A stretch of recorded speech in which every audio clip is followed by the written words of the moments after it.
And welcome to the show, Steve Rubel, media analyst, communication strategist, innovation catalyst, and veteran of the PR industry. Hello, nice to be How you here. doing?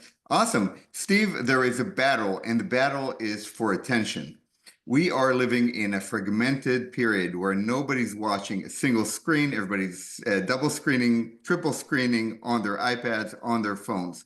Now, organizations spend a lot of money on public relations trying to capture the attention of an audience and deliver a narrative. Can you talk about this fragmented reality and how it's shaping the PR world? Well, hugely. And it may be something where, the realization of that fragmentation may not be fully baked in yet. And what I mean by that is that, so I just, concluded 19 years at Edelman, where I worked, with hundreds of clients across all different industries. And, my observation over the years is that some of them, not all of them, but some of the clients, corporations and are conventional in that they think that they just, that a small number of media control the attention flow. And the reality is now is that it's, everybody's media consumption is 100% different. I mean, you could talk to 10 people and hear 10 different channels, hear sites and YouTubers that you never even heard of before. And so it's that, there's there's no uniculture anymore. It's everything is different. So I think it in the end it becomes it's important to understand kind of where your particular audiences are consuming content and to maximize your footprint there. I mean, there's a quote from the from the former communications director at the Biden administration that he said that the president did 60 interviews, former president, I should say, did 60 interviews last year, and it was very difficult to move the needle because there's very few experiences that everyone shares. Yeah, so nobody's watching the same thing. Nobody's watching Walter Cronkite anymore. So, Steve, you recently delivered a webinar with Muckrack focused on this topic, and you discussed how using tools of AI, social media listening, and really focusing on vertical news can instruct media relations these days and trying to capture this attention. Can you define some things for us? What are vertical news sites? Well, vertical news sites to me are news outlets that focus on a particular domain. They have a domain expertise. So that could be a little broad, like technology or a sector, or it could be something super narrow, like AI.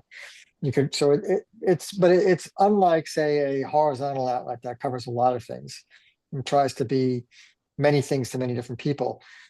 These outlets are trying to serve a particular audience niche and a particular group of people. And I think that that's a very useful group of outlets to understand because they're a signpost for what others might begin to write about. So walk us through the process. So by focusing on these vertical news outlets, how can this inform the wider strategy? Well, these outlets, and whether you think about like TechCrunch or Retail Dive or Stat and Healthcare, and you name it. And some of them are trades, and some of them are they're broader interests. They're more consumery, but they're covering a particular topic.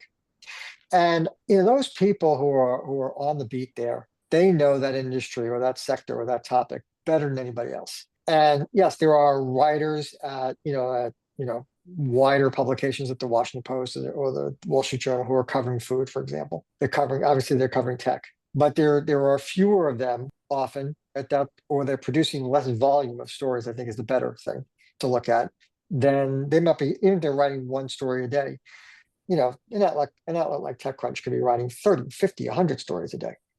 So I think when you look at it, there's more volume to mine. And a lot of the aspirations of communicators are to be in that top tier group of outlets. I mean, to to figure out how to crack the Times or the Journal or, and so forth.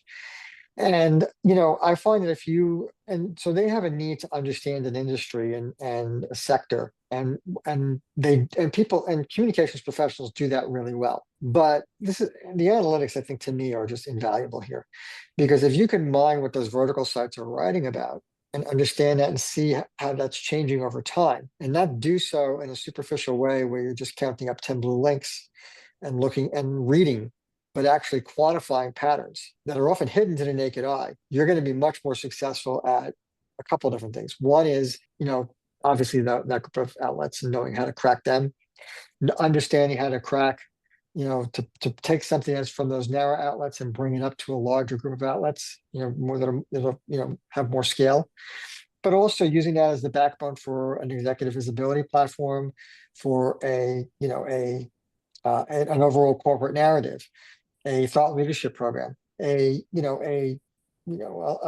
social media program.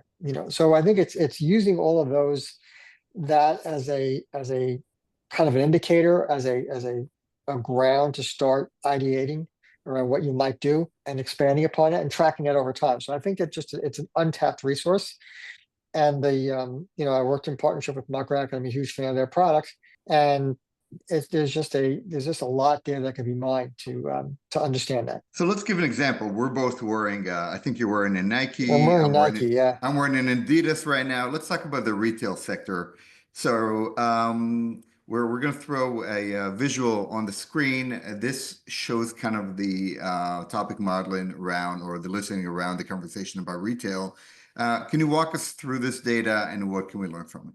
Sure. So in this case, what I did was I took, and across all these, we could share the deck, but across all these different sectors, I took three outlets that were, to me, that are large and focused on a particular domain.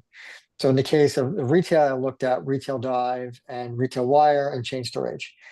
I took a 2-month period at the end of last year for all of these topics, just to really get a snapshot at what was being covered at the end of the year, with an eye towards what that might mean for the beginning of this year. This webinar was presented in mid-January, so it was a little bit fresher than it is now. And what I do is a couple things. One is I figure out what thematics are there, and by quantifying kind of what themes they're writing about. I didn't present that in the data because I think that is often useful, but I think the most important thing to look at is what are the critical issues that each are writing about. And so these are really the jobs to be done. These are the problems that they're writing about. And I think that's an important starting point for communicators, because if you can do things to illuminate those problems and provide perspective and understanding and insights that are new perspectives around those particular topics, you're going to be more successful. But also the other is, from an action-oriented perspective, is to really show how you are solving for those jobs to be done. So I really like to look at that and segment out just that part of the coverage. And when you do that, for example, in retail, the biggest critical issue was economic pressures.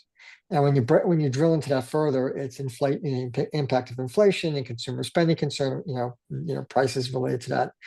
Operational challenges was right behind that, as is security and safety, which includes theft, recalls, and other related issues. And actually now, as we're sitting here recording this, yesterday, CVS announced that they're running a pilot, where you can use an iPhone app to unlock the locked cabinets in the store, and which is, as we know, is done for theft protection, but it's a major hassle for the consumer. So I think those are critical issues that were in the retail sector. And when you look at some of these together, like shrinkflation, theft prevention, those are things that are consumer hostile. I don't think that's the retailer's intent, but they are that they are certainly hostile towards the consumer.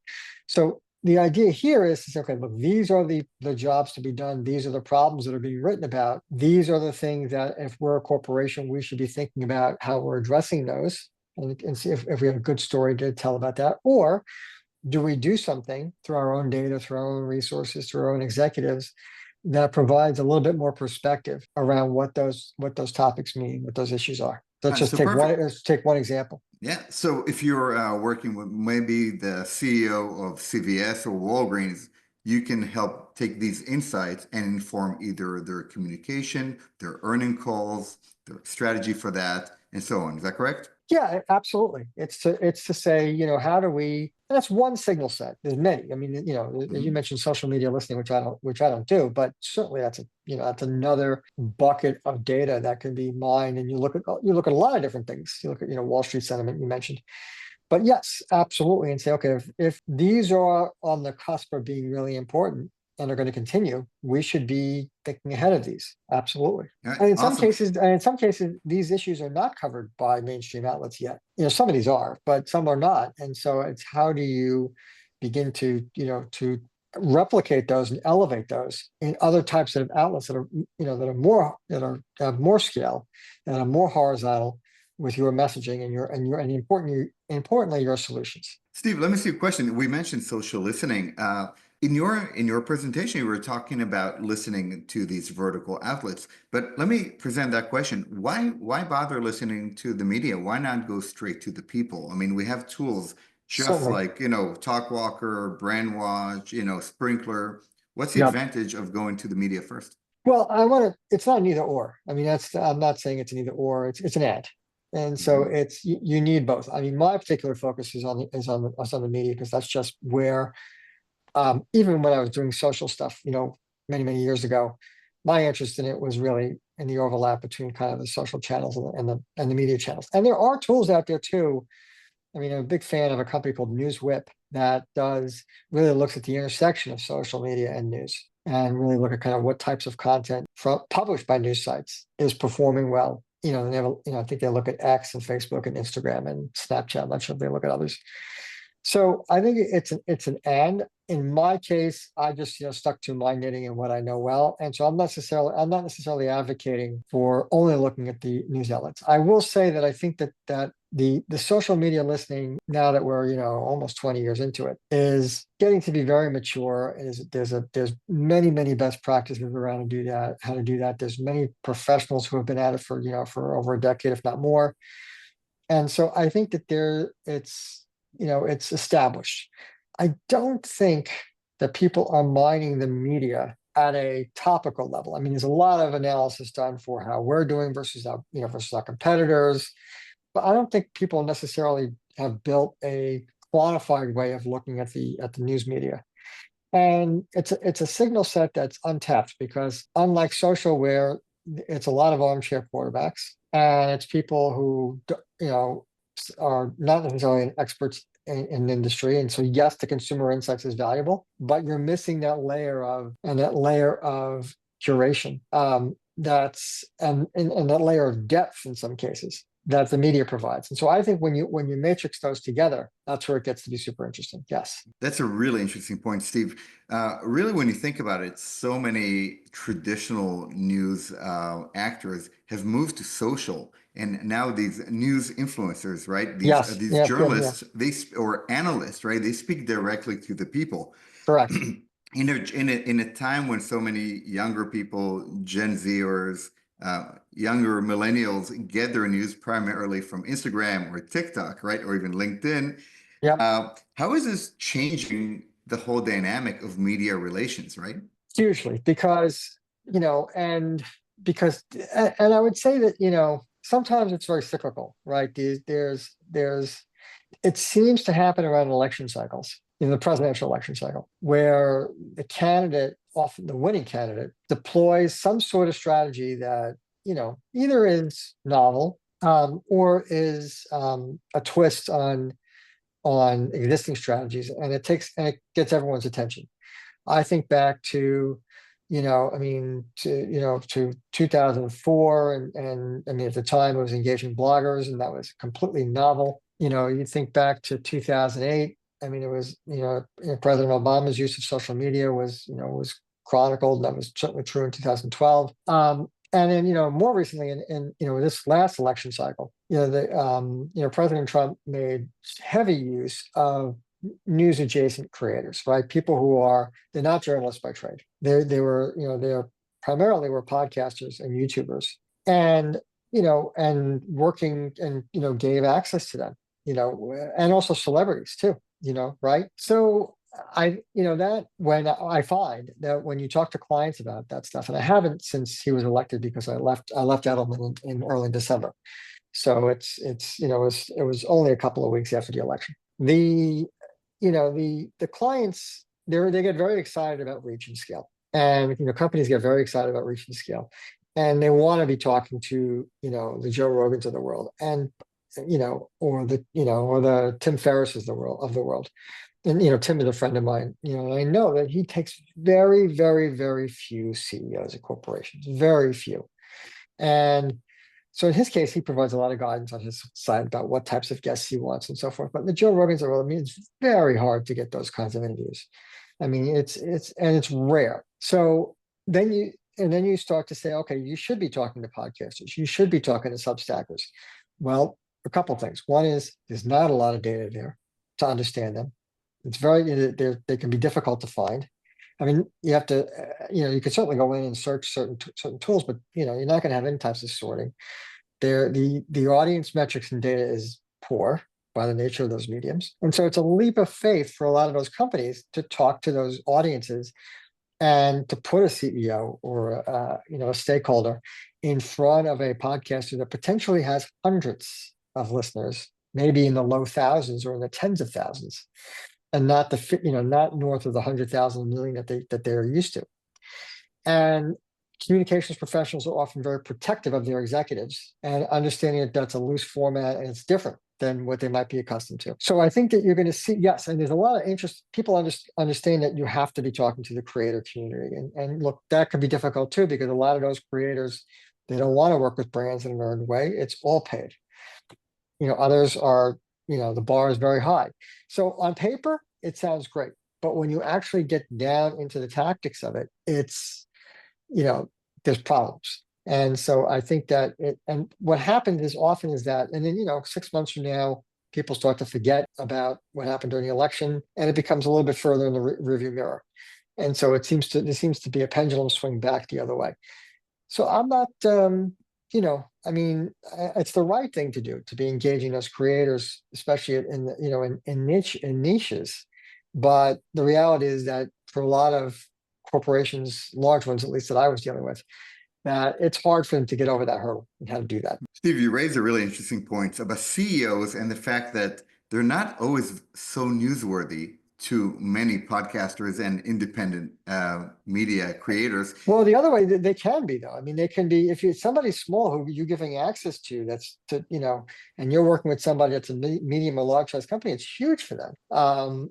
And I think a company like Apple does that well. I mean, there are, as a robust creator community, there are people who cover Apple, and you see that when there's a new device, they have all gotten the embargo. They are all reviewing it at the same time. The embargo lifts, the reviews go up on all the news sites. They have it. The iJustines of the world and so forth. They have the reviews. It can be hard. Yeah, and there is such an advantage to go straight to the community and bypassing the traditional tech media in this sense, right? I don't think bypassing is the right strategy. I think it's a big believer that it's an and. And so, and it's how because those creators, a lot of them are voracious news consumers, and they are reading those sites and they're influenced by those sites. So, and there are people who are directly influenced by those sites. So to me, I mean, and I also think that the number of podcasts that you would have to go to achieve any sort of scale at times can be a lot, and it's time consuming. And it's, like I said, it's a leap of faith in the sense that there's very little metrics. So I think to me, it's a layered approach. I mean, the one place where there is a lot of metrics for podcasters is YouTube. And so I think that that's often overlooked. I think it's the number one or the number two platform that podcasts are consumed. And a lot of the podcasts now are just two people talking, and people seem to like to watch in the background while they're doing other things. And so I would say that that idea of really layering those things together is critical. Right, Steve, we touched on so many points, but we are agreeing on one thing, and that is the media ecology completely transformed over the last 20 years by so many different factors. It continues to. Yeah, absolutely. So as somebody who's a real veteran of the field of public relations, worked in Edelman for almost 20 years, what advice do you have for people who are now going into the field? What are the most important skill sets to think about as they prepare? I used to have a very different point of view on that until about 18 months ago. And so I would say that I think the number one, I don't know if it's number one, maybe it's tied, but the two that I can think of was number one is be absolutely curious, to just, I'm in my mid-50s, and every day I'm trying to learn something. Every day I'm trying to get 1% better. And even though right now I'm in between, 19 years of element and whatever's next for me, I'm spending every day going through data. I'm spending every day talking to people. I'm spending every day reading, because it's that curiosity and that hunger, to be better yesterday than it was to be better today than it was yesterday is critical. I think the other is AI. And I think those two things go together. AI is going to be absolutely transformative in everything we do. You could see it already. I mean, it's changing every day too. And to just be curious and to be trying all the different tools and to understand what are the limitations of what they can do, and where do they excel, where do they fall down, which of these LLMs and AI tools are better for certain things, and what are better for other things. And so it's, the great thing about AI for somebody who's especially entering their career right now, it can be a little scary because there's a concern and it's going to replace some of the tasks that they would be hired for. But nobody really has more than 2.5 years of experience with AI tools. I mean, some people have more because they were using, things that were not consumer products. But the launch ChatGPT, we're only, 26 months from the launch of that. And nobody really has more than, 26 months of deep experience using the current LLM tools. And that's a huge advantage, because if you're a student, I mean, you're coming into the field, you're only at most 2.5 years behind, and probably less than that because you've used it in your own life, because college students, I'm sure, use it like crazy. And also people in the profession who are in their 30s and their 40s and their 50s, a lot of them were slow to adopt the AI tools, because one is it didn't impact them right away. Two is it took time. It still takes time. I just see it, working with corporations that are in AI enabling their company to understand the best way to use these tools. The tools change rapidly, absolutely. And so I would argue that that students maybe have, they may not be 2.5 years behind. They might be, a year behind. These corporations also, a lot of them didn't want their employees using the AI tools until they had corporate protected tools. And so, should it be ChatGPT Enterprise, or, Google Gemini and Workspace, or Microsoft Copilot, or whatever. And, a lot of them didn't get that until last year. And a lot of them still don't have it, from what I've seen. So that's a huge, huge, huge advantage, is that delta, and taking advantage of that, and to show that you understand that, and also show that you understand channels of consumption that people of my generation are not necessarily going to understand well, the TikToks of the world, the Instagrams of the world, which that's been around a long time. Instagram's been around a long time, but that, I think that that nuance, understanding the Gen Z cohort, takes more than no one. And so I think those two together are important. Okay. So new tools, old principles of PR Yeah, working always. together. Yeah, you know what? The more things change, it stay the same. Absolutely. All right. Well, Steve, thank you so much for stopping in today and speaking with us. Thank you. And we look forward to tracking your success. Thanks. Thanks.